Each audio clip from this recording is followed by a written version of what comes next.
বছর খানেক ধরে হাসপাতাল হয়ে উঠেছিল ওর ঘর বাড়ি। হাত বাড়ালেই ফোকলা দাঁতে একগাল হেসে কোলে আসতো এক রত্তি মেয়েটা। কাজের ফাঁকে একবার ওর কাছে আসতেই হতো নার্স ডাক্তার বাবুদের। কিন্তু এবার মন খারাপের পালা। শেষ পর্যন্ত মায়ের কোলে ফিরতে চলেছে মেয়ে। ঘটনাটা গত বছরের 5ই এপ্রিলের। পুলিশ সূত্রে খবর, সদ্যজাতকে নিয়ে শান্তিপুর লোকালে এক মহিলাকে বসে থাকতে দেখে সন্দেহ হয় যাত্রীদের। মহিলাকে আটক করে জিআরপি। জিজ্ঞাসাবাদে মহিলা দাবি করেন, বেশি বয়সী মা হওয়া এক মহিলা নিজের সদ্যজাতকে তাঁর হাতে তুলে দিয়েছেন। বক্তব্যে অসঙ্গতি মেলায় মহিলাকে গ্রেফতার করে পুলিশ। শিশুটির ঠাঁই হয় শান্তিপুর হাসপাতালে। পরের দিন 6ই এপ্রিল হাওড়ার উলুবেড়িয়ার বাসিন্দা এক মহিলা হাসপাতালে এসে দাবি করেন শিশুটি তাঁর। আমার ছেলেরা বড় তো, আগের ছেলেরা, সেই জন্য লজ্জার খাতিরে আমি পল্লবীকে আমি দিয়েছিলাম। কিন্তু দাবি মেনে শিশুটিকে তুলে দেওয়া যায়নি মহিলার হাতে। সেই থেকে হাসপাতালে বেড়ে ওঠা তার। হাসপাতাল সূত্রে খবর, জানা যায় দাবিদার মহিলাই শিশুটির মা।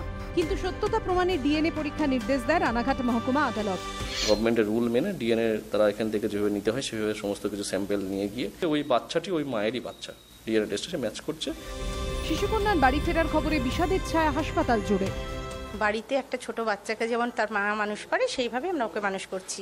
যখনই এসেছি ও মা বলে গিয়েছে। প্রত্যেকটা ডাক্তারবাবু কেমন কেমন সুপারস্টারকে ওরা মামা বলে ডাকে। আমরা যেদিন আমরা শুক্রবার দিন লাস্ট শুনলাম যে ও হয়তো এবার চলে যাবে, তখন থেকে মনটা ভীষণই খারাপ আমাদের। কদিন আগেই দুর্গাপুর মহকুমা হাসপাতাল চোখের জলে বিদায় জানিয়েছে দুই শিশুকে। জন্মের পর থেকে হাসপাতালে ঠাঁই হয়েছিল অনাথ শিশু দুটির। নিয়ম অনুযায়ী তাদের তুলে দেওয়া হয়েছে চাইল্ড লাইনের হাতে।